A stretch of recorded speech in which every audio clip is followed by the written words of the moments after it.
Good evening, everyone. I hope you're well. If I could just ask that if you've entered the meeting this evening and you find your microphone icon with a white outline around the edging, can I ask you just click that icon and that should turn red for me? That would be very much appreciated. Just means that the quality of the recording is crisp and clear for those that can't make it this evening.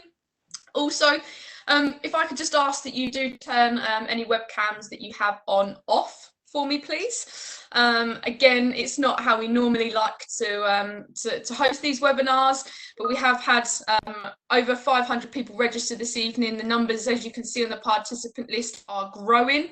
So we're on 176 so far, and I'm sure there'll be a few more joining us in the next 5-10 minutes. So again, if I could just ask that you turn your cameras off, that would be very much appreciated. So you're all here this evening for our last in the series of our marketing webinars, and this one is looking at how marketing can help generate income, which is obviously a key topic, not only in our grassroots world without COVID, but even more so in the current climate we find ourselves in. This webinar is definitely something that will be of use to you all, will be of benefit, and obviously you are all here to find out more information. So welcome. So if you haven't been on one of our webinars before, my name's Danielle. I am the National Club Services Manager here at the Football Association. I say here, I'm not at Wembley or St George's Park. I am in sunny Essex, which is where I live. And if you haven't joined us on our previous webinars and would like to find out more information, you can contact myself through the clubs program at thefa.com. So just to recap on those webinars that we have covered, which you may want the recording and slide deck for, we have covered what do we stand for, which is looking at values and vision of your club or league. How do we know we've made it, which is defining success, business continuity planning, which was all around how you plan through times of uncertainty, times that we currently find ourselves in, how to use marketing to build for the future, how to use social media effectively, and last week we looked at how marketing can support growth and sustain participation. So like I say, if you haven't captured those, and this is the first time joining us this evening, welcome, but where on earth have you been for the last 6 weeks? I won't hold it against you because you are here this evening, which is obviously great to see, but there's some really good content. So I definitely recommend emailing clubsprogram@thefa.com for more information. So I did just skip past this slide, so I'll just revisit this slide for you. Everything I hopefully have covered already, but please do mute your mics if you have just recently joined us and you find that your microphone icon is on the white outline. It does need to be on the red outline. Please do look to turn off your cameras as well, just so I can keep the bandwidth and internet connection as strong as possible, so the recording can be clear and crisp for those that can't join us this evening. For those that can't, as well as yourselves, if you do need to dip out at any point, this is being recorded, and the recording and content and slide deck will be shared with you before the weekend, so you can have that to hand and share internally with your committee members or recap at your own leisure. And just around questions, as everyone is muted at this moment in time, please do use the chat function, which is available on your screen. Please do pop any questions in there. I'll be across the chat function this evening while our presenter Charlotte looks to cover the content, and our guest speaker Darren will look to cover this piece. So please do ask any questions in the chat, and I will ask Charlotte or Darren at the end of the presentation, just so we can keep the content clean and clear for those, again, that are maybe capturing this at a later date. So what are we going to cover today? We are looking at the marketing methods to help you generate an income. We're looking at different methods of generating income and how these methods can be maximised by marketing. And obviously, very important opportunity to ask any questions you may have. So without further ado, I am going to introduce Charlotte Richardson. Charlotte, are you there? That's always a good start, just to check that you have joined us. Yeah, Danielle, I am here. I'm good to go. Brilliant, great stuff. So like I said, this is Charlotte's last webinar. Charlotte's been fantastic in the delivery over the last 3 weeks, and I'm sure those that have joined us regularly will kind of join me in saying what a great job she's done, and I know she's going to end this webinar on a high. So Charlotte, over to you. Thank you very much, Anna. That's a lovely introduction, and good evening, everyone, and thank you for joining us this evening when it's such a glorious evening outside. It is our final marketing webinar presented to you by the Football Association, and for those of you who haven't tuned in before, my name is Charlotte Richardson, and as Danielle has just said, I've been helping to deliver content around marketing for the past few weeks, leading up to, I suppose, what we would call this finale, which is about one of the biggest and probably one of the most important challenges for grassroots football organisations, and that's how to generate income. Before we get going, for those of you who haven't tuned in before, now seems a good time to just tell you a little bit about myself. I'm a chartered marketeer with 7 years experience working in football. I've worked for a county football association, a professional EFL club within the non-league game and the women's game. I currently sit as a volunteer on the committee of the Kent Youth League and am a trustee of the Kent FA's Pioneering Charitable Foundation. I recently joined the FA as a club consultant, which has been a brilliant opportunity for me to work closely with a handful of clubs, supporting them in various ways. What I love about this is the ability to reach lots and lots of you, and it's great to see so many of you tuned in.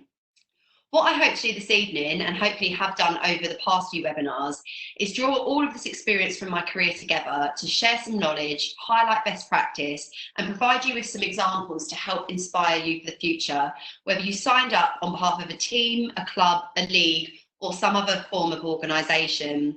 Danielle and I have been really taken aback by the number of sign-ups and the fantastic engagement and questions we've had, so thank you all so much for tuning in.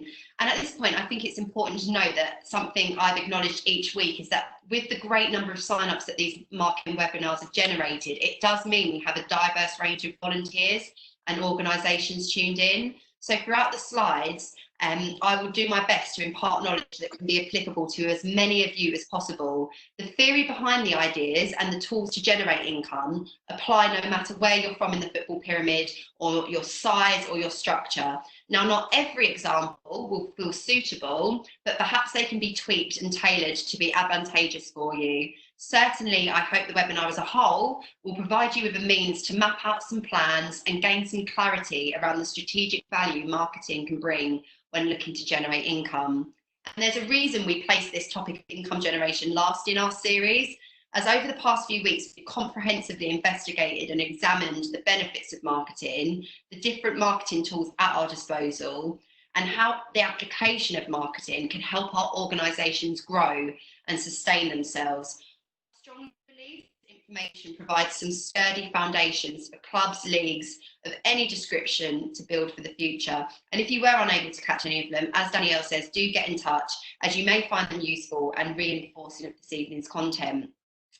So returning to the point, we've left income generation until last because with a more comprehensive understanding, and I'd like to think a wider appreciation of the benefits of marketing, now is a good opportunity to apply some firmer focus on the topic of generating income. I'll be taking you through suggestions of how marketing can be applied and delivered to generate income in a multitude of ways through advertising, fundraising, commercialisation, services and innovation.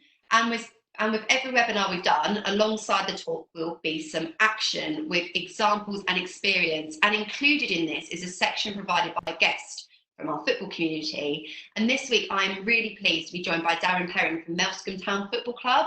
Darren will introduce himself properly later on and take you through the journey his club have been on in recent years to generate income in both some simple and practical ways, and in some pioneering and imaginative ways too. So let's get on with the webinar. Now, of course, I doubt generating income is the primary motivation or reason any of us get involved and dedicate our time to the grassroots game. We give up the hours we do for many reasons, mostly around the satisfaction when we deliver football opportunities for all. However, one massively important part of running the game and the organisations we're a part of is generating income. Without it, we can't survive, let alone thrive. As custodians of the game, we always have to have one eye on the future and the other on the accounts. Every penny counts, and there are ways marketing can drive income generation. These include commercialization, advertising, lead generation, innovating and fundraising. So if I can have the next slide, please, Danielle. Commercialization, if I skip one more, please, Danielle, sorry. This is the best place to start because the simple marketing key here lies in your approach. Your approach means you need to think a little bit differently about your football club, league and organisation. We have to apply some strategic marketing thinking to look at them more like businesses. Now, I know this can be a bit unpopular to think of our stakeholders as customers and the things that we hold dearest about our football clubs as assets. Yet I would advise to have at least a few people within your organisation who have this kind of mindset or skill set. Involve and empower them to help your club generate income. So when it comes to commercialisation, we have to look at the definition itself. Commercialisation is to organise something to make a profit. Thus, we have to be pragmatic and organise ourselves to help make profit. The first thing marketing enables us to do is identify what products we have at our disposal to make money from. Examples of these include, but are not limited to, your ground. Danielle, perfect, thank you, Danielle. It's your primary asset because it's the hub of your footballing activity. It's the epicentre of your organisation and offers great exposure due to the football you accumulate on a daily, weekly and monthly basis. Your ground offers external stakeholders the chance to advertise in front of your localised community. This can be done in multiple ways. The one we're probably all most familiar with is pitch-side advertising. It's one of the most traditional ways of selling to business. There are other opportunities, including entrance or road sign advertising, which is something you might want to consider at your club or organisation. Have you also ever taken into account the opportunity to offer outward-looking space? If you've got busy roads and footpaths around your organisation, the reach you can offer advertisers is even greater, especially if you own the land. You're well within your rights to capitalise upon it, but always double check with your local authority. There are also some creative ways to use your ground as branding spotlights for partners, from your dugouts to behind goalposts. Don't rule anything out. And if there's something unique about your ground or setup, have a think about how a company's brand could get involved. Some of the bigger leading companies with the bigger budgets want to be involved with something a little bit more bespoke, more tailored and more original. So in those slides, there are all photos taken from the work I've done at Margate Football Club. If we move on to the next slide, your kit. Again, it's another very traditional asset to attract sponsorship income. Kit deals are standard practice as they offer very obvious exposure and reach. If we think about the number of teams within our setup, the games they play, the miles of travel they amass during a season, that's a physical reach that has traditionally appealed to business. That, combined with the feel-good factor and PR value. However, when negotiating your fee for kit sponsorship, don't forget it has a digital value too. Every photo shared across social media, every picture uploaded to your website, every video highlights package uploaded to YouTube repurposes the value of a sponsorship deal. It increases the reach and impressions a brand gets, adding value to their agreement with you. And I am conscious we have a number of leagues on the call this evening, so I'm sure you probably distribute kit and stuff to your volunteers. So there's opportunity there, perhaps on the back of coats and kit that your volunteers wear out on a weekly basis. But when it comes to gaining commercial value out of your kit, also consider the different variations of kit that you have. It's not just your matchday kit you can sell for commercial value. There are training and travel kits too. Additionally, and perhaps more relevantly to those of you tuned in from clubs higher up the pyramid, there are spaces on your kit other than the front of the shirt, sleeve and short sponsorship, back of the shirt sponsorship, captain's armband sponsorship, empower you to appeal to multiple brands who want to get involved but might not have the big lump sum and the budget required to stretch to the most expensive offer you have. And a final tip for those of you involved again with steps 2 to 3, with a senior men's women's team, where you sell your shirt to supporters and external stakeholders, think about personalisation. Personalisation is one of the key consumer trends at the moment, as buying habits suggest that the bespoke and personal is extremely desirable and is known to boost sales. Personalisation can be offered with additional charges to supporters, providing them with the chance to have their names printed on the back, like players often do. But I quickly want to highlight 2 examples of this, where it's been taken a little bit further. Now, at Margate FC, we issued a 3rd kit in collaboration with our sponsors, the Libertines, to help boost sales around about this time last year, when obviously the cash flow was at its lowest point of the year. We offered the chance for consumers to have their names printed on the kit. So anyone who purchased the kit within a pre-sale time frame would have their name embossed on each and every design. So it's a very, very unique opportunity, which drove an absolutely incredible number of sales. It generated an unprecedented amount of income for the football club. And it was all by offering a creative opportunity and something a little bit different to the football community as well. And clearly inspired by this, I recently saw that Woking Football Club used this challenging lockdown period to launch #GetBehindTheShirt, a campaign in a similar style to the product that we devised at Margate. I'm going to go into a little bit more detail about that campaign later on in the presentation, as it links in with a wider point around using marketing to innovate to generate income. Moving on to the next slide. Websites. I've spoken about this in the past, but your website truly is the shop window of your football organisation. It's often the first place someone will go to learn more about you and to find out how professional you are. So it's a powerful platform to monetize, and we can do it in a number of ways. Firstly, we can offer brands the chance to advertise on our websites by providing spaces in lucrative positions for them to place their adverts. It's quite simple practice, and I imagine most of you probably employ it already. But to refine this in your strategy, I always recommend offering your partners the chance to change their artwork throughout the season, giving them the opportunity to change their messaging to reflect their business goals seasonally. By doing this, it shows that you're in tune with their commercial requirements, and your friendly flexibility will add value. I'm not suggesting that they change their adverts every week, and I'm not sure that's something they'd want to do anyway, but keeping a dialogue open improves your partnership, and when a is due for renewal or renegotiation, it puts you in a stronger position to sustain or increase their financial support. Adding a directory to your website is another efficient way of commercialising your site. Implementing a page on your homepage means you have yet another string to your bow, another advertising platform to appeal to brands to entice them to hand over some cash.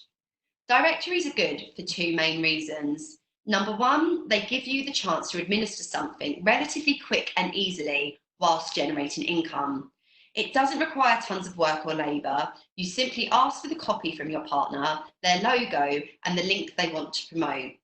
Because of this, you can position a relatively fair price point, which enables you to appeal to smaller businesses who want to help you but don't have buckets of cash. And I feel like this is a point that's really relevant to clubs and leagues, because often our network of parents are so vital, and they might run small kind of independent businesses that can't write checks for thousands of pounds. If you lower the price point and multiply the amount of people involved, you can still reach some really nice little targets there. And every penny helps. So this offers a way to welcome those businesses to your football family. And who knows, as they grow, maybe they'll increase their involvement with you. Secondly, it's a great added benefit that you can offer those larger sponsors when you're looking to find something to seal the signature on a more lucrative scale deal. Using your website as a sales platform is something you also must consider. The FA is doing tons of work to move administration of the game online. A digital ecosystem is building, and you don't want your website to fall behind. If it's relevant to the scale of your club or your league, I would advise looking at adding a ticket sales service to your website. We did this at Margate, and I know that Jeff from National League outfit Bromley FC spoke about its benefits on our very first webinar. If you offer an exclusive rate or price online, it will help your website contribute a steady stream of income. For those of you who are a part of an FA Charter Standard club or league who have member clubs, there are websites out there that enable you to vastly improve cash flow with easy-to-use direct debit payment systems. This will assist your organisation with the collection of payments for memberships, affiliations, events, kits and equipment. Anything you can think of, really. These can be implemented for single or recurring payments to help you from an administrative side, because you'll be able to organise and see instantly who has and hasn't paid you. There are some really great services out there that also save your volunteers a massive amount of time. So if we move on to the next slide, an opportunity for those of you from leagues tuned in this evening is naming rights. A headline sponsor whose brand name comes before yours. I know this isn't for everyone, but if you find a potential partner who is the right fit, who shares the same values and can write a cheque that will substantially help your league to run, it is something really worth considering. And I just put this slide together just to highlight to you there at the Kent Youth League how hard we've worked on our brand, so that it looks really unified and really attractive to all of our sponsors. And then if I move on slightly to your Matchday magazine, now switching back to those of you who are tuned into clubs, tuned in from clubs, one asset you have more regularly at your disposal, as opposed to leagues, who again can utilise this, but probably less often around cup final competitions, etc., is your Matchday magazine. These publications are good opportunities to generate income, whether as one-offs or regular contributors, or again as extras as part of larger sponsorship deals. As I've spoken about in previous webinars, traditional marketing still has value and can generate income for you too. I'd suggest the digital equivalent of this is advertising via e-communications. If you run a regular email service to keep your stakeholders and supporters up to date, your carefully constructed database is of value to external partners. Being able to tastefully offer the opportunity to brands to publish offers, exclusive coupons, curated content to your database is a worthy asset within your marketing arsenal. And then I move on. Don't forget your own marketing channels, because they're perfectly positioned to generate you some income. Those of you who tuned in last week would have seen this slide already full of examples from Faversham Strikeforce, who are a FA Charter Standard club, and they really highlight some best practice via their social media channels. Our social media webinars spell out the benefits that it has to offer all of our football organisations, and it touched on its value to attract and satisfy sponsors. Capitalising upon the digital following you have and the reach you offer to others, you'll have worked hard at building your club and league, its reputation and its offer. I'm sure there are many of you tuned in this evening from fantastic organisations with platforms already primed to be collaborated with, and I'd encourage you to explore these opportunities. For those of you with successful YouTube channels, these too offer income generation opportunities. For example, if your league films its cup finals, you can offer the chance to a business to sponsor these finals and include in the package their logo featured at the start and throughout your YouTube content. You'll be able to prove the value via the number of views you get, again presenting a unique branding opportunity.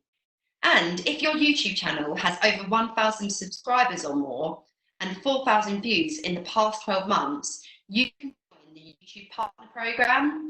This enables you to add monetization features from advert revenue, YouTube Premium revenue, channel memberships, which are all things to aspire to. With a clear understanding of what our marketing assets are, let me move us on to how to make them appealing to others so they want to invest their money within your grassroots setup, generating much needed and much wanted income. We are fully aware and equipped with the marketing assets, so now it's all about advertising them to the wider community. If we don't ask, we don't get. And as I mentioned earlier, websites are the shop window of your organisations. It's important that they sell or at least showcase everything your club is about. With a good website, you're drawing back the curtain on how amazing and commercially attractive your outfit is. With every inch you draw back, there's potentially an alluring offer to a sponsor. In the first instance, we need to make sure our website, our ultimate marketing tool, advertises commercial opportunities. We can't expect to generate income if we don't promote it. I advise making sure your homepage has a clear section devoted to commercial activity, a page with copy outlining and promoting various commercial opportunities. It doesn't stop there. To encourage inquiries, as well as satisfy the current partners you've got, make sure your website displays the logos of your sponsors on its homepage. This demonstrates your appeal to others Because if you think about it from a competitive point of view, if businesses, so your club or league has a broad range of partners already, it subtly plants a seed of thought that they're missing out on something and trigger them to want to get involved. So when it comes to attracting commercial partners, these advertising principles also apply to social media. Social media is another marketing tool at your disposal, and as you can see on the slides here, it's a very highly visible part of your brand. Using social media to follow and connect with partners is key. That connectivity will help you drive income. Companies and businesses are involved with you because they see value, they see a link into the community. When you work hard to use social media to tell people about opportunities, don't forget you can also use platforms like Facebook, Twitter, LinkedIn, and others to build relationships with posts and content that signpost your followers to your sponsors. All of this amplifies how switched on you are, and it will attract others to come and join you too. A final point on the topic of advertising: when promoting opportunities to aid income generation, use marketing to highlight why partners should invest in your football club. If I could have the next slide, please, Danielle. Businesses have lots of options out there. So what's special about your league, your football club, or your setup? Shout about your unique selling points. Don't be afraid to be boastful about what you're great at. It's a point I've repeated lots through this series, but photo and video content is really persuasive and is known to boost engagement. Utilise it so prospects can visualise the impact of their investment and their involvement. If I move on to the next slide, with a clear understanding of the commercial offerings your organisation has, combined with thorough and consistent advertising of these offerings, you'll find your income streams begin to flourish. However, to generate substantial income through marketing, it can't stop there. Marketing channels deployed properly can persistently chase and generate leads to support income generation. And there are a few things we can do to assist with this. I've spoken about websites and social media being key. And combined with this, I would advise having some sort of inquiry or sign-up form alongside everything you put out. With compelling copy to create lead generations, make sure you have a clear call to action to inquire for more information. This then puts the power in your hands and gives you the opportunity to follow up and begin to cultivate a positive relationship. I promise you these basics are really good value to follow. And don't forget also lessons from previous webinars around utilising your local media, your county FAs and others to promote messaging. If I move on to the next slide, I quickly want to tell you about a really creative way of generating income through lead generation, which was done at Ashton United Football Club. Ashton United took a truly innovative approach to create some leads as they were in desperate need of generating some income. They'd recently been promoted and were finding that their finances were really at a stretch to try and compete in the league they were in. So the club followed a Dragon's Den style approach to find some individuals who put themselves forwards as they look for one or two or a consortium of dragons with business acumen, contacts and resources to support the club strategically. The club wrote a really persuasive website article outlining their strengths and values as an organisation, backing it up with social media communications, which made the most of the iconic Dragon's chair image you see on the screen now. It was a risk, but it was one that paid off. The Robins subsequently welcomed 2 new directors to their board, a father and son duo who actually applied separately, but were really passionate about the club as a member of their family previously played for them. I would say it's a fabulous example of thinking outside the box, but actually I also like to see it more as thinking about what's inside your box as a club, as a league, as an organisation, and unleashing it to the outside world to find out who wants to visit you, learn more and get involved. Moving on to the next slide, thinking outside the box is of course important. Innovation is integral for success. It's hard to write out methods to teach the principle of being innovative for obvious reasons, as innovation is not something that can be reduced or simplistically described. If I move on to the next slide, you may remember I mentioned Woking FC earlier, and now I'll tell you a bit more about their Get Behind the Shirt campaign. This was an income generation campaign involving supporters with the kit for the upcoming season, whenever that may be. The club cleverly formed a marketing plan to generate cash flow at a time when they can't be sure when they receive money from the turnstiles next. The club designed and heavily promoted a number of packages to appeal to a mass market. With the price point ranging from £25 to £1,000, supporters were able to get their name included on the print of every shirt alongside other benefits. An innovative idea backed with consistent communications and promotion on social media. I'd also advise you check out Wokin's website, as they're a club with lots of good ideas and infrastructure to diversify their revenue streams. And campaigns like this are brilliant, and they come around once every so often. One simple tip that can be applied anytime, but one I don't see too many football organisations doing, is working with sponsors and partners to offer exclusive benefits to stakeholders. Your football organisations are in a position to distribute posts to audiences across many different platforms. This can be planned alongside sponsors with agreed copy, offering those who follow you, those who play for you, and so on, a specific discount code or incentive exclusively available to your audiences and your platforms. I think Leeds especially are in a really good position to try out ideas like this, where you can actively reward and benefit those members affiliated to you. The Norfolk Combined Youth League did this well when they partnered with their local Specsavers to allow league registered players to receive 60% off sport glasses, with the league contributing up to £25 per player upon proof of receipt. Another example of good partnership works comes from the Cheltenham Youth League, who devised a scheme with their local club Cheltenham Town, offering reduced season tickets for players and parents in the league. There are multiple benefits to this type of marketing activity. It rewards internal stakeholders, it attracts them to you as an organisation, it boosts your sponsors or your partner's profile, and whilst this could form part of an ongoing agreement with a sponsor, I'd advise all of you to consider negotiating so you get a financial kickback based on the amount of business your posts generate. Once your football organisation devises and implements offers like this with partners, you can monitor and analyse their reach and their conversion figures, which in turn helps you put together persuasive arguments to entice more sponsors further down the line. And if I can have the next slide, please, Danielle. One final note about innovating in this space is to really focus upon what can deliver the difference. What can make your organisation stand out to persuade a business to dip into their pocket and hand over some money? Sometimes the ideas are right under your nose. When the Kent Youth League secured Stagecoach as a headline sponsor, we could have headed to the marketing checklist that I've so heavily promoted over the past few weeks, written a press release, taken some good photos, sent them out to the local media and shared across social media.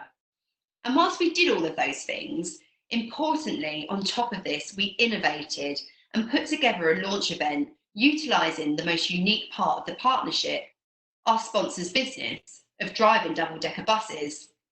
As you can see from the photos on this slide, we coordinated a photo shoot with two teams in our league. We invited the managing director of Stagecoach and his colleagues down to be part of it all and used the sponsorship money to gift all of our teams free night footballs on this, which was the first day of the season. This ramped up the amount of PR we were able to achieve and made our sponsors really happy. So much so, they followed it up with a really kind invitation to allow one of our cup finalists an open bus tour. It was absolutely phenomenal. And this season, all our cup finalist winners were due to be rewarded with an open bus tour. So you can just imagine how this would have expanded Stagecoach's reach and brand awareness across the county, which is one of the reasons they signed the sponsorship deal with us in the first place. So if I move on, finally, to fundraising, which is one of the key ways to generate income and can be executed in a number of ways. Firstly, and onto the next slide, with events. Events are a big marketing tool, and all the images you see there are of different initiatives that I ran on match days at Margate Football Club. When you design and market an event, you can create revenue. Things like matches, finals and so on can be described as events, of course, and they're part of your operations organically. Don't overlook the value in adding to your calendar. Attaching events to key times of your season. For instance, an opening day of the season party, a Christmas quiz, an end of season celebration. For those of you from sort of, again, clubs higher up in the pyramid, potentially, in the bottom right corner is our clubhouse, absolutely packed with supporters who enjoyed a pre-match meal ahead of the 3 p.m. kickoff. We collaborated with a local business called Margate Supper. They came and delivered all of the food for us, and we managed to put together a really great ticket price of £25 per person, which was really reasonable, and it boosted our income on a match day, because obviously that is our, normally in normal situations, that's our key kind of opportunity to generate revenue. So by creating fun events, ticketing them, and creating increased footfall, it's a simple but really effective way of keeping the cash flow steadily coming through. And if I move on to easyfundraising.org, easyfundraising.org.uk is a platform that allows you to collect free donations for your organisation every time you and your stakeholders shop online.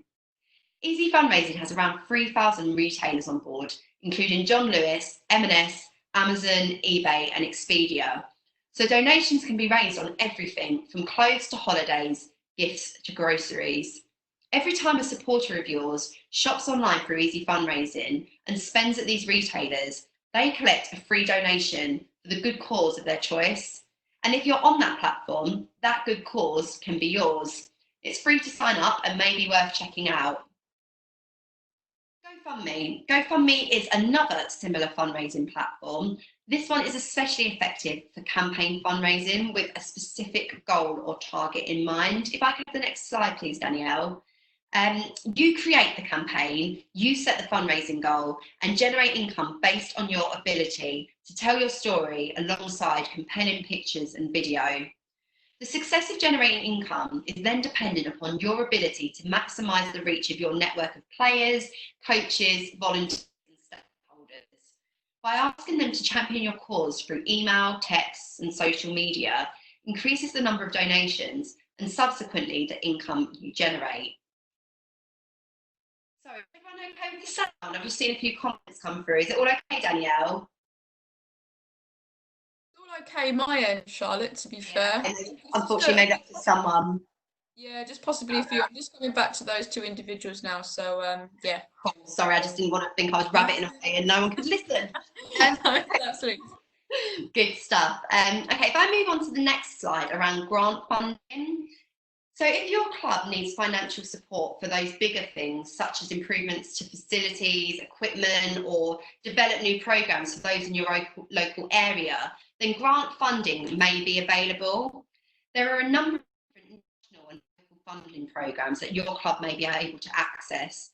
Especially right now, grant funding is essential. So it's really important to be online, to be present, and without sounding like I'm trying to quote the government, to stay alert to the opportunities from bodies including, but not limited to, Sport England, the Football Association, county sport partners and local authorities.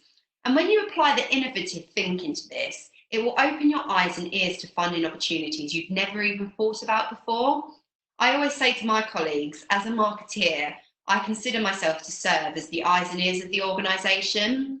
Therefore, marketing serves a purpose when curating income through grant funding. And I wanted to take this opportunity to tell you about an example at Margate where we applied for some funding from the Collier Ferguson Charitable Trust to run a community engagement scheme. We successfully earned a grant to be able to welcome a local young carer to every home game of the 2019-20 season. And on screen are a few photos from Jude's day out with us. We treated the young carer, like I say, like a VIP. They took part in our youth club's Saturday soccer club before meeting and greeting the first team. They also enjoyed a hot meal and watched the team in action from our boardroom. We used part of the funding to coordinate a gift bag, which included a signed programme, water bottle, branded hat, and extra gifts from our partners who were more than happy to support the programme. Going through the grant application process enabled us to build relationships with local hands-on organisations. We had excellent content to deliver across our communication channels, which helped us generate a future generation of fans because many of them came back throughout the year with their parents and friends. And of course, we generated income itself from the grant. So always subscribe to your local charity e-coms. Try to visit their websites when you can, because you never know what you might find. And if I move on to the next slide, as organisations place within the grassroots game, we know that sponsors are becoming increasingly difficult to find. But one golden nugget we have in our favour is the fact that we are so entrenched within the local community. It's something we can use as part of a marketing strategy to generate income. So don't forget the opportunity local causes present. Now I'm going to start with a traditional one, which I appreciate will feel a very, very long way off from being possible anytime soon, but bag packing. It's one of the things that hopefully when we resume to normal life, we can potentially explore. But opportunities, even if it's something like bag packing or a local litter pick or some kind of activity like that, it provides you with a way to involve all of your members by getting down to the local supermarket and putting in some work. It could even be maybe car washing. That seems potentially the most accessible thing right now. But as well as raising funds, all of your members can wear their branded kit. So it raises awareness and maybe incidentally forms a part of networking, because you never know who you could get speaking to. Another thing to consider is, could you rebrand some of the things that we often overlook to generate more income? How about a cuppa campaign? We all tend to sell teas and coffees on match days, training nights and so on. Could you be a bit creative and upsell the experience of buying a coffee or a tea by marketing it as a fundraising initiative? For example, your cuppa campaign could promote the message that every £1 spent by visitors on tea and coffee in the 2020-21 season will be ring-fenced to generate the income to refurbish your clubhouse. If you sold cups of tea at £1 each, just your you could generate around £30 per week. That's £120 per month, which is just £1,500 per year. If you do that across a number of teams, it can have a really good impact. And like I say, every penny helps. It can be described as a marketing gimmick, but I prefer to think of it as strategic thinking linked with a clear and defined objective. Another old school method is raffles and draws. Lots of clubs come up with internal schemes and membership offers. At Margate, we have the Golden Lottery, which generates some useful income. And I would advise looking into these to engage local members of your community who might not necessarily like football, but they want to get involved with you somehow. One example of a piece of really innovative collaboration comes from the Sheffield and District Junior League. All players in their league paid £1 when they registered, and that went towards a joint sponsorship from the league to their local children's hospital. This has resulted in the league sponsoring a room at the hospital. An absolutely outstanding piece of community work by the league, but in turn, the children's hospital can find sponsors for the league, and they receive 50% as a finder's fee. It's a total win-win situation for all involved, and something for the local community to get behind and get a sense of satisfaction they do have over their cash. The agreement also meant that the league could benefit from the hospital's commercial manager, so they were able to gain access to commercial expertise, which opened lots of doors for them. Finally, I think I mentioned it on previous webinars, but larger supermarkets like Tesco and Waitrose have income generation opportunities as part of their corporate social responsibility. Their community focus, which is great because it obviously really resonates with us as grassroots communities ourselves, we tick a big box. With good marketing, we will have a strong brand, strong values, and strong links to the community. So when we need to rally our stakeholders to vote and participate in the kind of schemes these supermarkets run, they're on standby to be our biggest brand ambassadors. That is just about all from me now, and this is my favourite part where I get to showcase to you some fantastic volunteers and the fantastic work they do. And this evening, Darren Perrin from Melscombe Town is going to share with you some fantastic slides to really highlight how good marketing activity can help a football organisation generate income. So Darren, if you are good to go, I will hand over to you. Thank you, Charlotte. My name is Darren Perrin and I am the chairman of Melscombe Town Football Club. We currently play in the Southern League South Step 4. The club was formed in 1876 and is currently 144 years old. Never in its history have we experienced anything quite like this. Next slide, please. The club spent most of its illustrious history at the Conager, where we literally had a small shack of a clubhouse, cramped changing rooms with showers which were sometimes hot, sometimes cold, and sometimes didn't even work.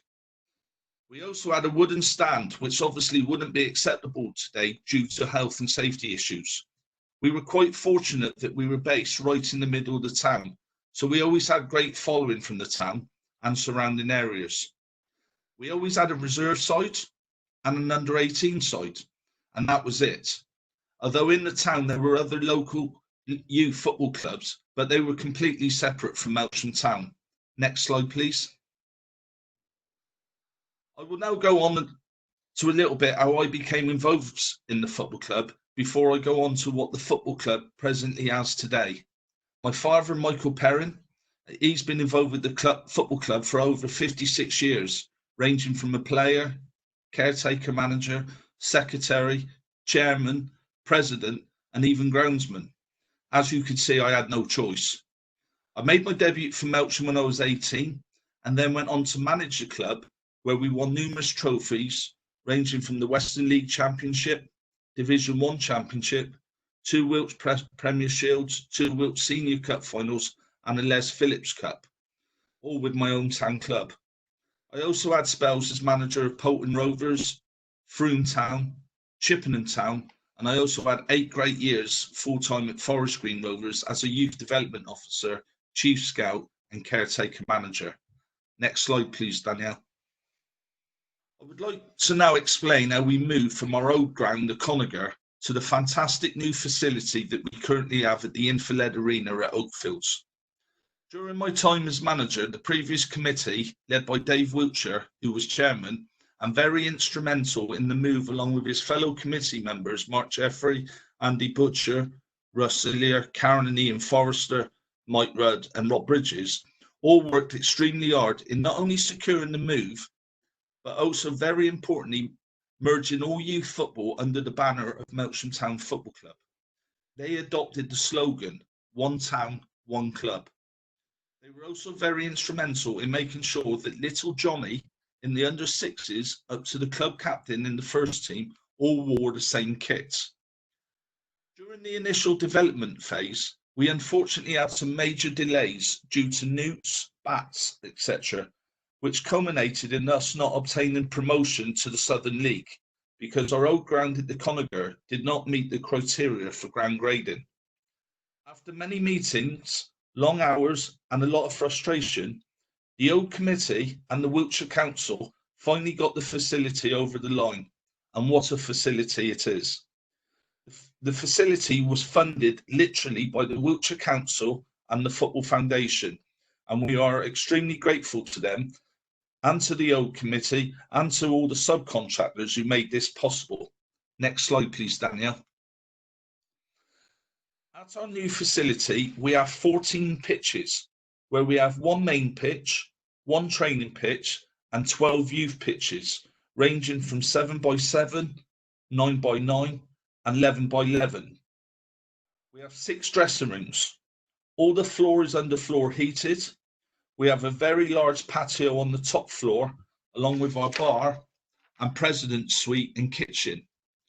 Our bar can hold up to 180 people, and our president's suite up to 30 people.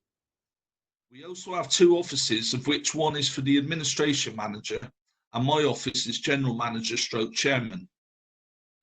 One of the big pluses with our bar is that you can watch the game through the through the glass windows, especially when the weather is poor. We also cater for the elderly and disabled with a lift that takes you from the ground floor to the top floor. Downstairs in the dressing room area, to go with the 6 dressing rooms as mentioned earlier, we have 4 match official dressing rooms, which include a female dressing room, plus our own laundry room, manager's office, cellar, and storeroom. We also have photos of all eras ranging from 1876 to the present day displayed in the corridor. Outside, we have brought the gates from the previous grounds to our new facility, as we felt it was part of the club's history, and we felt that this was important to have some memories. We have also got a watering system for our pitch, and in the last 18 months we have had installed a huge electronic scoreboard. 2 years ago, I was asked by the previous chairman, would I become the new chairman of Melksham? as he had lost a desire and commitment due to increased business commitments. At the time, it was something that I didn't really want or crave for, as I was still manager and desperate to take the club into the Southern League. The previous chairman was very adamant that he was standing down and he felt that I was the right man to take it on. My assistant manager at the time then became manager. After deciding I would become the new chairman, I quickly formed a new committee, as a few of the old committee also stood down due to various reasons. In our first season, the club, under the new manager, gained promotion to the Southern League by finishing second in the Western League. This in itself was a great achievement, but this also provided more issues financially to compete at a higher level and made our sponsorship and marketing income all the more important. Next slide, please, Danielle. Through the efforts of the previous committee and also the present committee, I am delighted to be able to announce that we now currently run with 3 senior teams on a Saturday, a under-18s team in midweek, a ladies team on a Sunday, and we now have over 42 youth teams in our youth section. We currently have close to 500 playing the game of football from all ages, all abilities, and all genders. I'm also delighted that next season, whenever that may be, we will be expanding to a vets team, and we are also setting up an academy team via the Southern League. Plus, we are also fortunate that we have links with Wiltshire College. We now, as a football club, in a very short space of time, have gone from a small old ground at the Conager to this amazing new facility, and it is now not just a football club. It has to be operated as a business, and this in itself has created a lot of work to make the club sustainable, as you can imagine. There are a lot of overhead costs involved. We currently have 3 full-time employees, a steward, a team that operates in the Southern League, so obviously needs a playing budget. All of this doesn't come easy, and it requires a lot of work, not just from the full-time staff, but also from the volunteers, our supporters, and the community and sponsors of the club. You are now going to see a video clip that we produced last season to thank all of our sponsors, as it will give you a good idea of what type of sponsorship packages we offer. Please, can you start the video, Danielle? Darren will do. Just as a pre-warning, it might lag ever so slightly, so if that does lag for you, please don't put it in the chat. We will send you the link afterwards. As you can see, should just be coming on now, Darren. Might just need to give it just a. There we go.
As you can see in the video, we have a large number of sponsors who we rely on very heavily through sponsorship. Next slide, please, Danielle.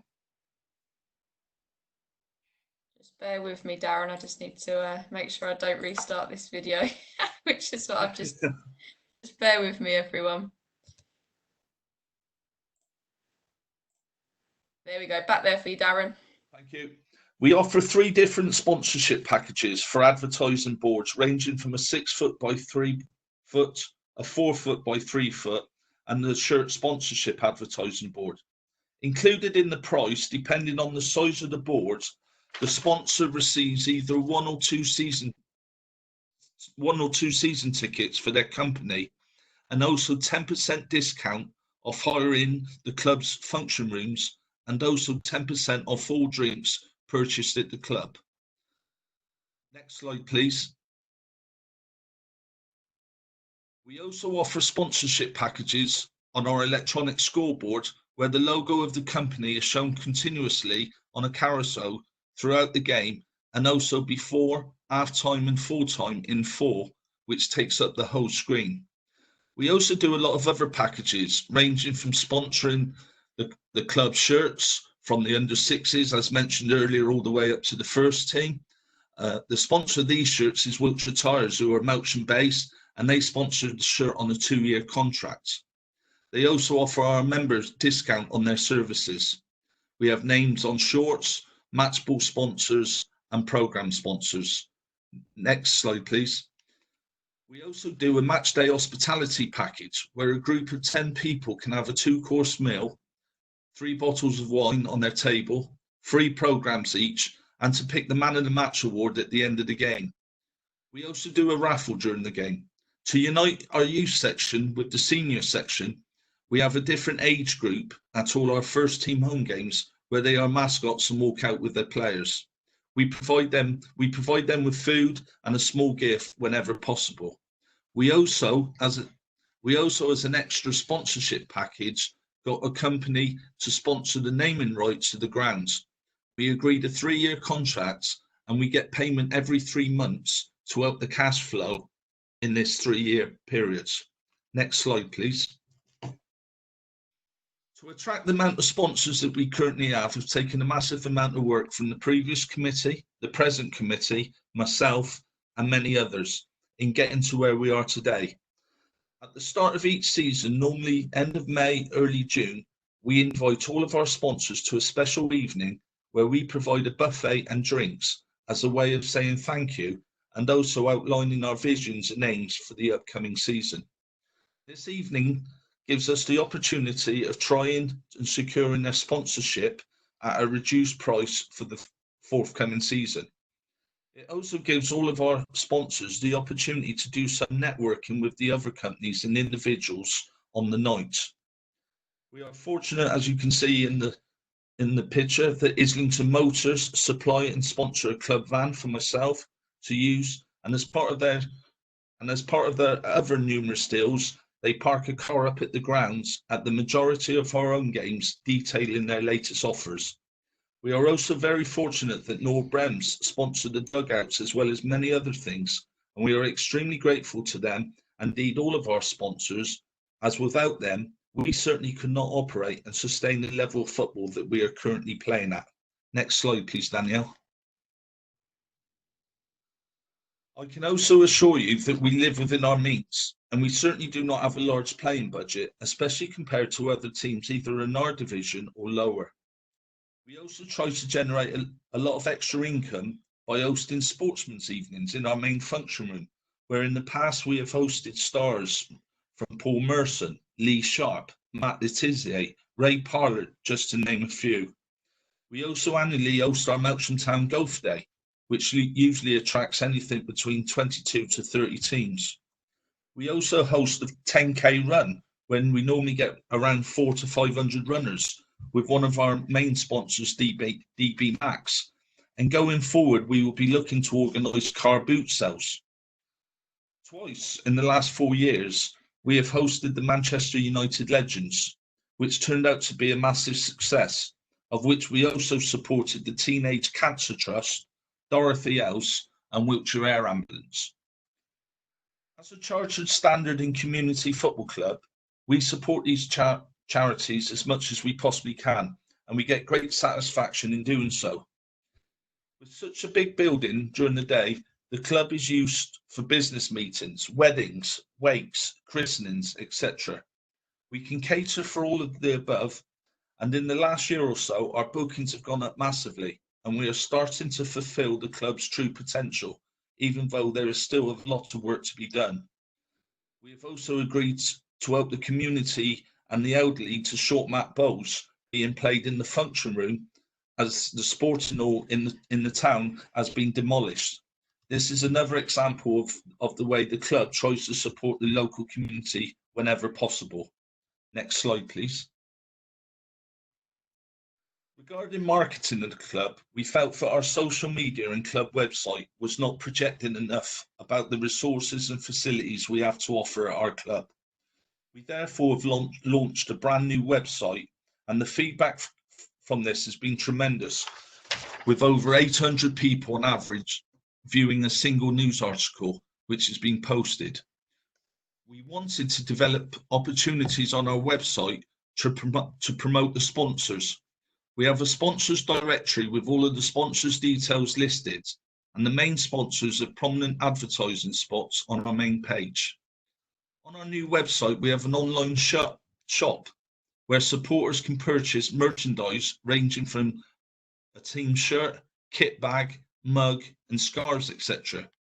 We also try to encourage our supporters to engage with the online shop, and this season we even allowed them to have a vote and choose the new design for the club's bobble hats.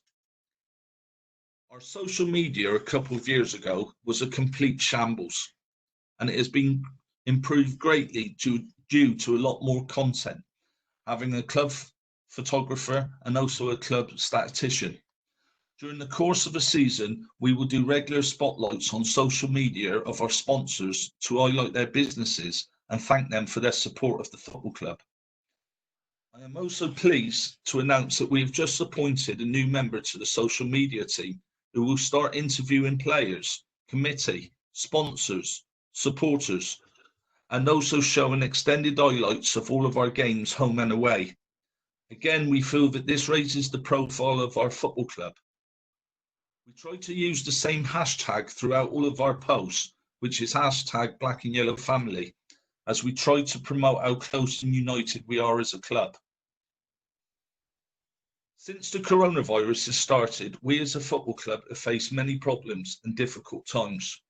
The 3 full-time staff have been furloughed, and we are still currently furloughed.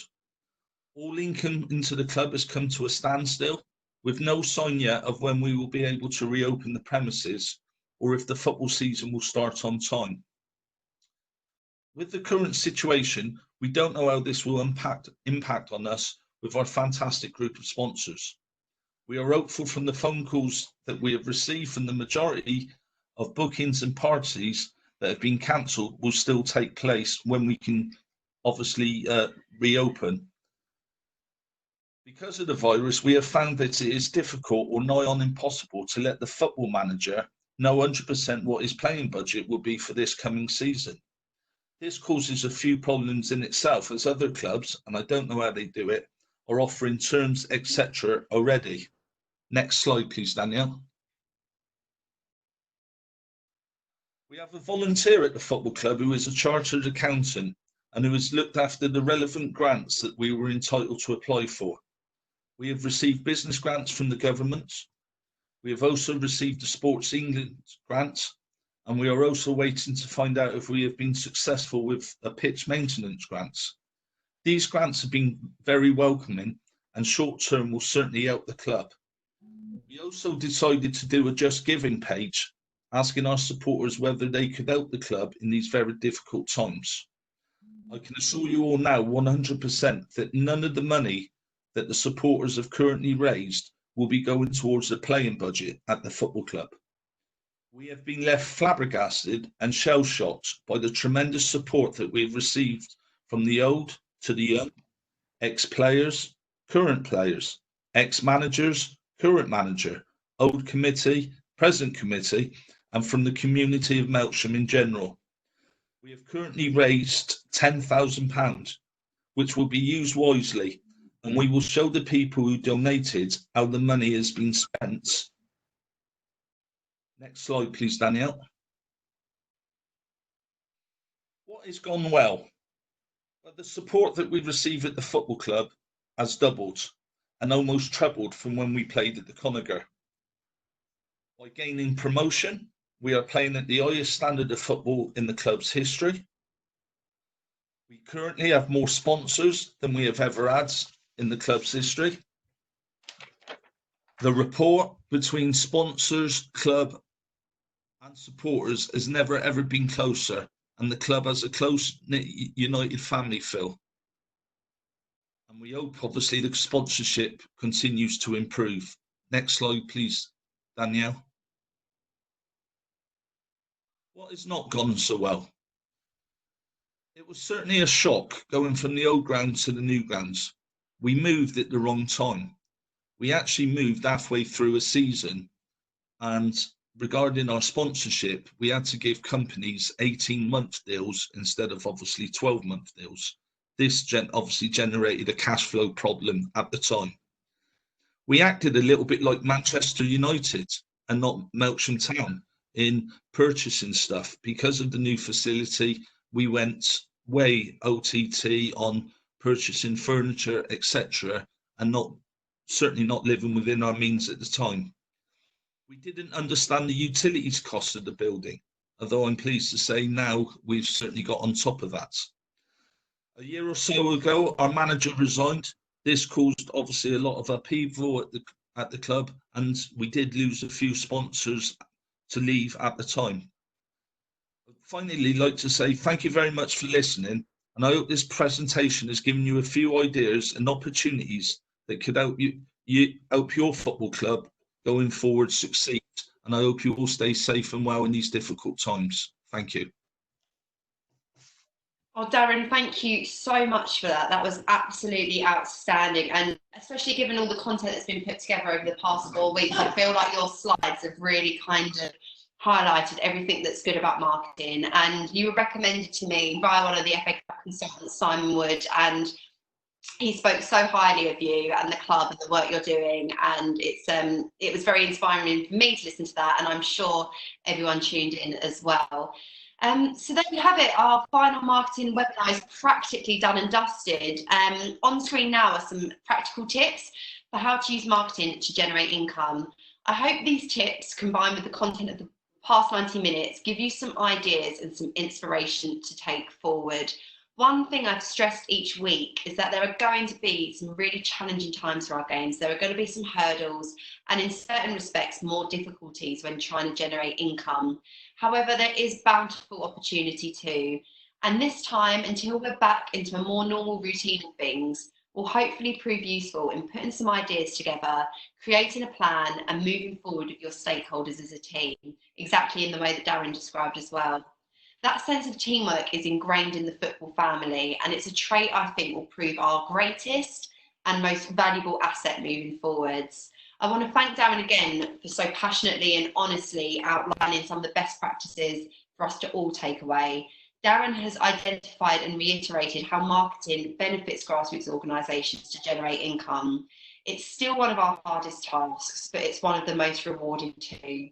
So be creative, be consistent, and good luck with it all. And I know Danielle's going to take us through some questions, but Danielle, one thing's just sprung into mind. I was talking about different systems and different products and the work the FA is doing on its digital ecosystem. I know they've actually got a partnership with PayPal, but you are probably better equipped than I am to explain how that works. Yeah, sure. No, that's absolutely fine. And again, just before going on to that, Darren, Charlotte, thank you very much. And I know we'll do an official thanks at the end, but some really good comments coming in already. But Charlotte, just to hit back on your point, yes, the FA has got a partnership with PayPal through the Matchday app. Now, I can be very open and honest here on this system and say that there has been some teething problems, which I am sure many of you have experienced, so we can only apologise for that.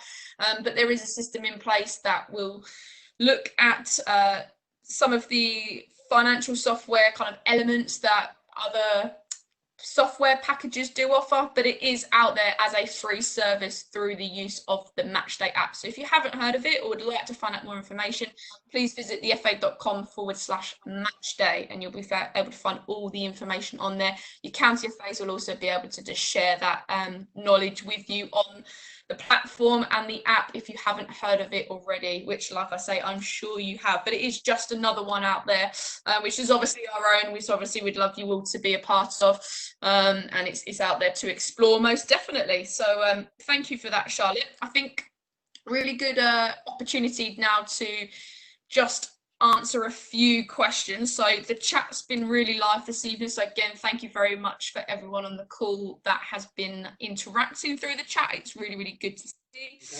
I've captured a couple of questions, and if you've got any more questions, please do pop them in the chat so I can relay them over to Charlotte and Darren. So the first one, really good one from Rob Kelly, who asked, how do clubs quantify what they have to offer a sponsor and value you get for it? Is it kind of a tiered approach? So Charlotte, just to kind of reconfirm that question from Rob, really, it's how do clubs quantify what they have to offer, and is there some type of tiered approach that might be useful for clubs to use when going out to different sponsors?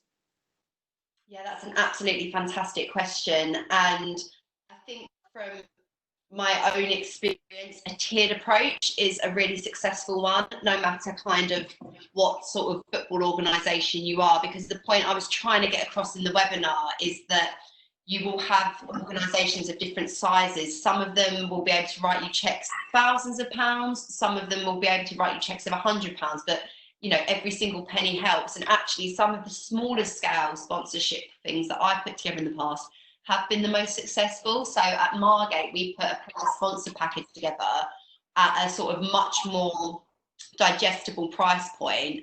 But obviously we were able to expand that over a squad of 20 players. So it actually generated us around £6,000 of income. So I think a tiered approach is really successful. And then when it comes to qualifying the value, of course, that's a very bespoke and individual team. I think it's a combination of two things that you have to consider. It's your kind of physical brand awareness, i.e. if a partner is going to put an advertising board up or some kit sponsorship, but also, like I explained in the webinar, not forgetting your digital reach. And a way of helping you get a picture of that is by looking at your analytics. And it's something I know when I joined the Kent Youth League that they weren't particularly aware of. It was only when I logged onto their website and I logged onto the social media and I said to the CEO, I was like, do you realise that you get like nearly 1 million impressions a month?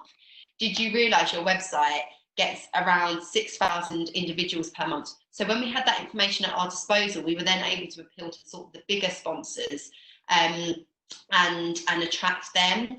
And one point as well that I think, again, has worked for me over the years is we all want to get those kind of big ones, so to speak, ticked off, like a shirt sponsor and so on. And everyone wants bang for their buck. So if you're going to get a headline shirt sponsor or a headline league sponsor and stuff, and you have a value for that, keep that value in your mind and be firm for it. But when it comes to getting them over the line to sign that deal, think of the added benefits you can give them. So for example, if you do have a headline shirt sponsor and they have a Twitter account, you can say to them, oh, okay, well, look, we'll tag you in X amount of posts per month. We will retweet your message X amount of times per month. Those added benefits don't cost you anything, but they can help you get those kind of bigger deals along the line. So go out there with a vision of your value and stick to it. But if you feel like you're struggling a little bit, or the business that you're kind of negotiating with need a few sort of extra additions to get them over the line, do that. The amount of times I've kind of chucked in a couple of tickets, or I've said I'll give you a half-page advert, or you know, I'll do an interview with the owner and put it on the website, because everyone loves that kind of feel-good factor, and that's helped secure a partnership. So I hope that helps you. No, that's really good, Charlotte, really good. And I guess just to reiterate your point there around your values and your vision for anyone that joined us on our Defining Success webinar with Wayne from Hyde Dibden. He very much speaks around one of the areas of his success is actually securing a whole club sponsor. So they're a club in Hampshire, a charter standard development club, a good number of teams. I can't remember quite rightly off the top of my head, but not a super big club, but definitely have got aspirations to do so. But one of their successes as a club is having a whole club sponsor, and that came around through the selling of their values and vision as a club, and that's what caught the sponsors' eye. And then I guess just to throw a massive kind of curveball in there, and like Charlotte's mentioned, the diversification of different sponsors helps with that longevity as well. So as much as having a collective sponsor is great, also diversifying those different sponsors is just as beneficial.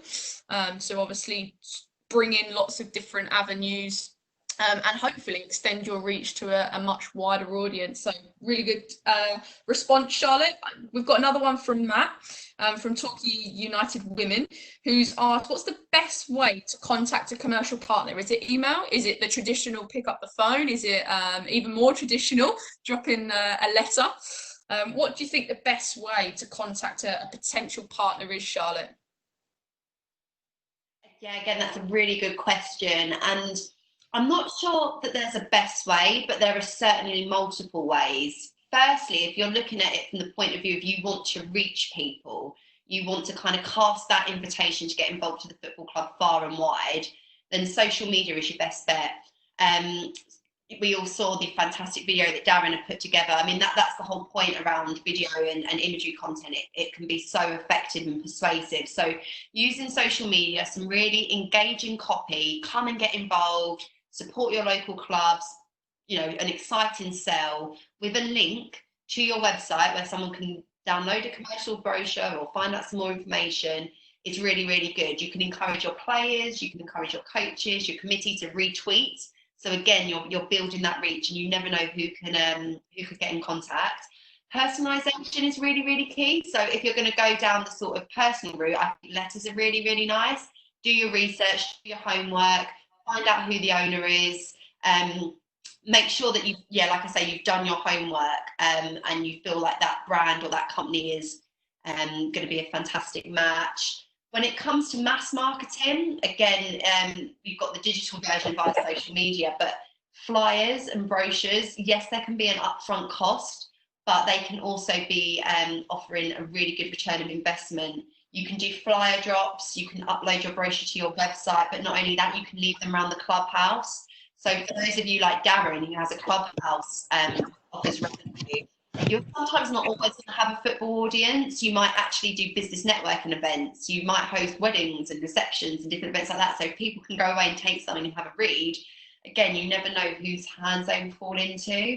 And on that note, face-to-face is, of course, probably the most powerful way. And so if you do have any time, or people in your committee do have any time, lots of business networking events take place across the country. They can often be initially free to attend, so you can maybe go down representing the club, or if you're there in a personal capacity, they can be really, really good at building connections and generating income as well. And if you are a football club that has your own clubhouse and facility to hire out, I would really look at hosting them at your venue. Even if you don't charge a room hire fee, you'll be having all of those business owners come into your venue. And I think that's a really good way, and that's worked quite successfully for me in the past at different sport outlets that I've worked for. So there's multiple ways, not a best way, but hopefully those will give you guys some tips. Really good point there, Charlotte, around that connection, and it's something that kind of we're really steering at the FA now is clubs kind of connecting better with clubs, but more broadly connecting wider with their local community. And just on Charlotte's point around those business kind of connections, your active partners that are aligned to Sport England will host these as well, more from a sport specific perspective. So you've got the business element that Charlotte spoke about, and then you've got the business sport spin on it that some of your active partnerships will do. So please do look at what your local active partnership can do for you, and maybe what opportunities there are to get involved. I think Simon's added probably a good point, just following on from that question that Matt raised around kind of the best approach. Simon mentioned around the best ways to think how you'd like to be approached. So what ways would you like to pick up some type of information?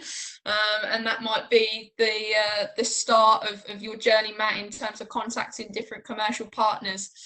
We've had another good question. I think it was from Dahal, if I'm the chat's gone crazy. Dahad, sorry, all around business structures. So obviously when we're talking around any commercial partners opportunities, many of them will come alongside some type of contract. So just be conscious, depending on what type of legal structure you are operating as. If you're an unincorporated association, that is predominantly many of you on the call this evening, members association, you will have the liability on yourselves and not necessarily within a legal structure. So definitely explore looking at your current legal structure to make sure you are incorporated in some way, shape or form before looking to get into any contractual agreements. Like I say, if you are an unincorporated association, then the liability does sit with committee members if you are obviously getting into some type of contract. So if you are unsure or you'd like to find out more information, I completely understand this is a slightly different spin on marketing and communication, but it's obviously just as important to understand where you sit. Please do check out our legal partner, which is Muckle LLP. If you go to the section at the top, which states what do we do, and check out the Football Association, you will see lots of support, content, resources around the different legal structures that are out there. If you are joined us this evening from a charter standard club, you do get 3 30-minute phone call with the legal helpline to just discuss maybe what your legal structure is and maybe what legal structures you may want to explore. So apologies that went slightly off tangent, but it is a very good question, and it's very important just to make sure that however you are structured, you're obviously protecting yourself as volunteers and looking at maybe a better structure to help take some of these top tips forward. Darren, one from me, if you don't mind. I mean, you've obviously got a large number of sponsors around the grounds, on your clubhouse. Was it a case of looking and going out and finding them sponsors, or was it a case that once you got a few on board, the word spread in a positive vibe and it was that snowball effect? Because obviously you've done some fantastic work there and a whole host of sponsors. I guess people on the call might be wondering, blimey, Darren has done a great bit of work there, which I can only imagine you did. Or was it a case of the word of mouth got out and that positive vibe was part of the reason that you managed to get so many sponsors? Well, first and foremost, it certainly wasn't just down to me. It was certainly a team effort. Although I'm a full-time employee at the football club, that was part of my remit to go out to the sponsors. It helped with the facility that we had, that 90 to 95% of those sponsors are from Melksham and surrounding areas. So it obviously helped that we could take those to go and see the facility that we were going to from the old grounds. Certainly word of mouth, as Charlotte mentioned earlier, it certainly helped too from having functions at the club that people that were using it could see the advertising boards, could see the sponsorship that we had around the ground. And I would, as a guess, say we probably picked up 10% extra from people who didn't even come to football, who came and used our facilities and our function room for wakes, weddings, business, etc., parties, saw what we had to offer and liked what they saw, and a few of them actually came to us and asked about the sponsorship. So there has been a lot of work by a lot of people, certainly not just me, but we are very fortunate that we are a football town, and I think that is quite important. We've got the rugby club, which is right next door to us, and they're doing it just as well, but we have got a very close community, and I think that helps as well, massively. No, I think that's really good, and it's really interesting, I think, for people on the call to recognise that it is collective hard work, but actually once you begin to put that hard work in, like you said, Darren, the additional maybe unknowns start to come in, which is obviously a nice reward for all the hard work you've done.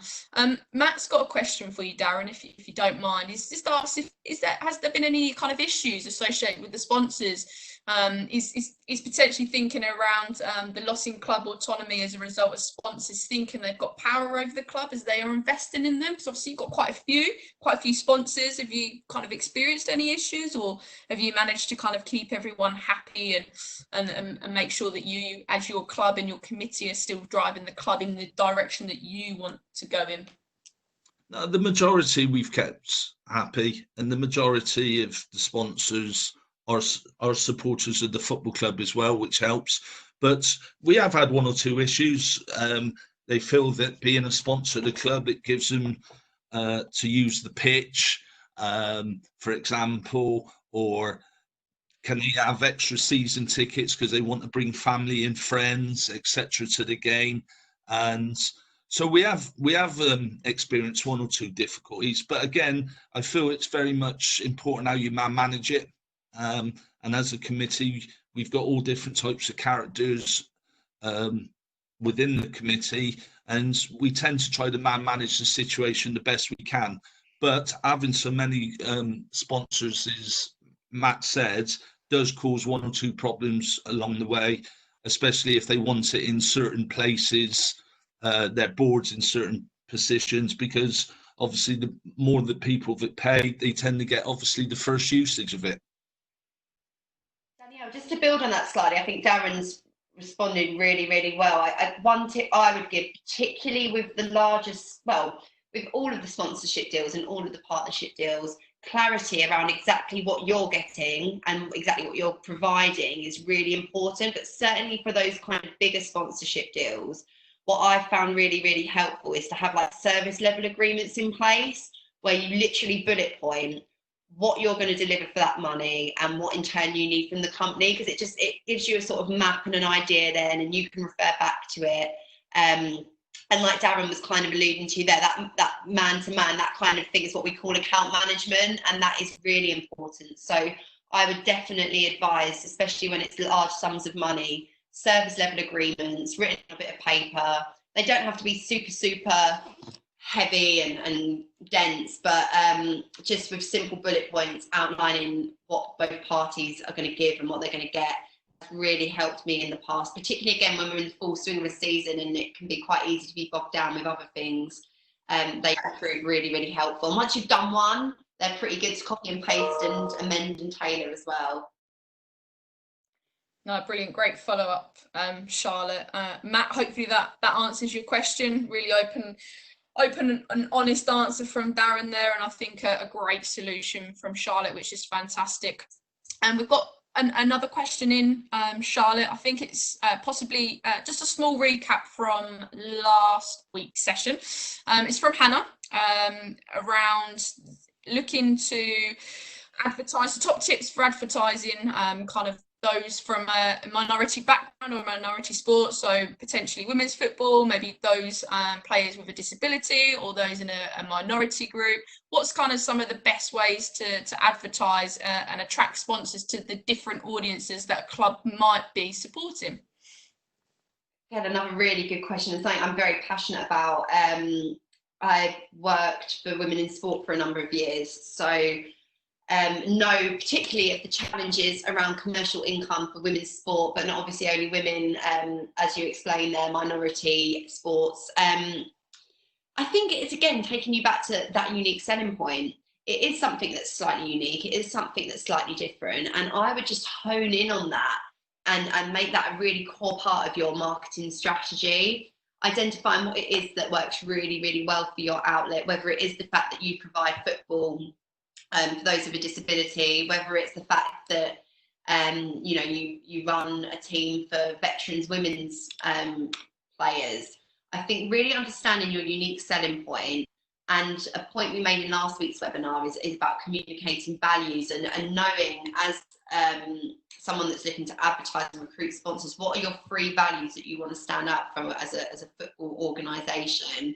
Using social media to really communicate that, using your website to communicate that, and if it's possible, trying to get some good imagery, which I know is a massive challenge, a challenge for minorities, because again, it was something that we came across in women in sport. There was just no imagery of women playing sport, quite simply. It was these kind of ripped women advertising gyms, and there wasn't that kind of authentic grassroots imagery.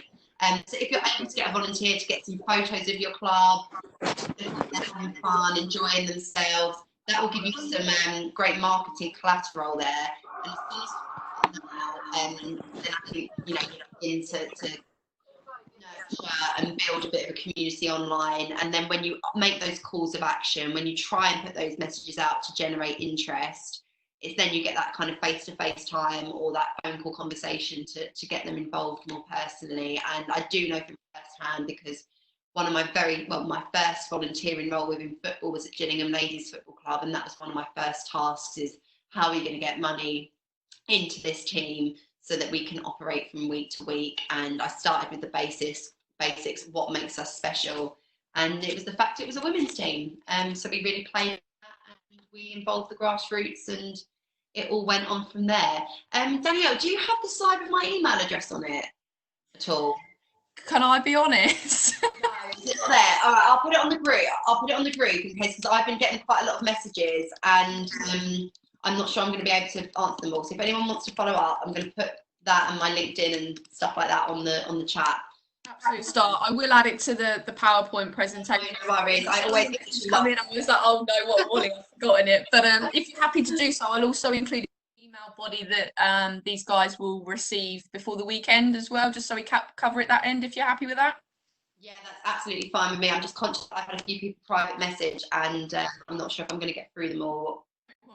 Thank you, though, and apologies, that is completely my fault. One last question here from Simon, and I can certainly pick that up. Simon's just asked around, how do you get more people involved in the club?